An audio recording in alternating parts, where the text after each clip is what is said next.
Hello மக்களே, உதயநிதிக்கு புதிய அதிகாரங்கள், அதாவது துணை முதல்வராக இருக்கக்கூடிய உதயநிதி ஸ்டாலின் அவர்களுக்கு புதிய அதிகாரங்கள் தற்பொழுது கிடைக்க பெற்றுள்ளது. அடுத்த 7 நாட்கள் முதல்வர் ஸ்டாலின் அவர்கள் உடல்நிலை குறைவின் காரணமாக மருத்துவமனையில் அனுமதிக்கப்பட்டிருக்கிறார். அதனைத் தொடர்ந்து அடுத்த 7 நாட்கள் முழுவதுமாக தமிழக அரசியலிலும் சரி, திமுக நிர்வாகத்திலும் சரி, உதயநிதி எடுக்கக்கூடிய முடிவுகள் தான் இறுதியானது. அமைச்சர்களும் மூத்த அமைச்சர்கள் உட்பட அனைவரும் உதயநிதியின் பேச்சை மட்டும்தான் கேட்க வேண்டும்.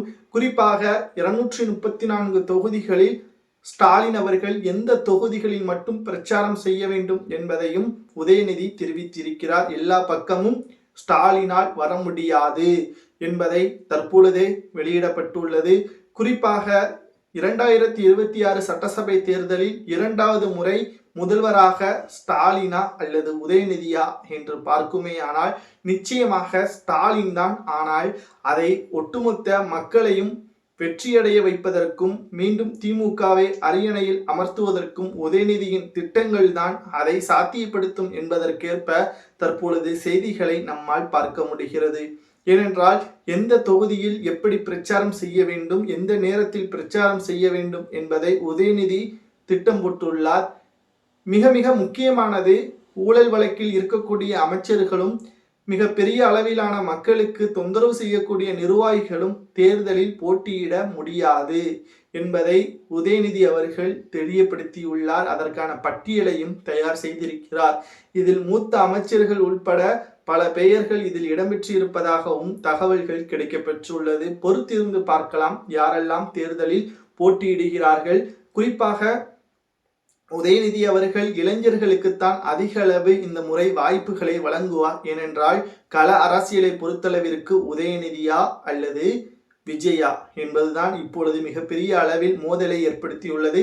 இருவருமே இளம் வயதை கொண்டவர்கள். குறிப்பாக 2026 சட்டசபை தேர்தலில் உதயநிதி அவர்கள் மூலமாக இளைஞர்கள் திமுகவிற்கு ஓட்டுக்களை செலுத்துகிறார்களா அல்லது தமிழக வெற்றி கழகத்திற்கு ஓட்டுக்களை செலுத்துகிறார்களா, வாக்கு வங்கிகள் இதில் உடையுமா என்ற பல்வேறு கோணத்தில் அரசியல் வட்டாரமே தற்பொழுது சட்டசபை தேர்தலை காத்து கொண்டிருக்கிறது. இப்பொழுதே எடப்பாடி ஒரு பக்கம் பிரச்சாரங்களை மேற்கொண்டாலும் அது அதிமுகவிற்கு பயனளிக்குமா என்று பார்த்தால் ஏற்கனவே பாஜகவுடன் கூட்டணி சேர்ந்துதான் தோல்வி, அடுத்து 8 தேர்தல்களில் தோல்வி, கடைசியாக சட்டசபை தேர்தலில் மீண்டும் பாஜகவுடன் கூட்டணி வைத்து மிகப்பெரிய தவறை அதிமுக செய்துவிட்டது என்றும் மக்களை தெரிவித்து வருகிறார்கள்.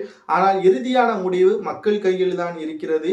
உதயநிதி அவர்கள் இந்த 7 நாட்களை செம்மையாக வழிநடத்திவிட்டால் நிச்சயம் அடுத்தடுத்த திமுகவில் வளர்ச்சியான இளம் கட்சி தலைவராக கூட உதயநிதி அவர்கள் பொறுப்பேற்பதற்கும் வாய்ப்புகள் இருக்கிறது. அதனை யாரும் தடையாக முன்னால் வந்து நிற்க முடியாது. ஏனென்றால் முதல்வர் பதவியே வேண்டாம் என்று கூறியவர்தான் துரைமுருகன்.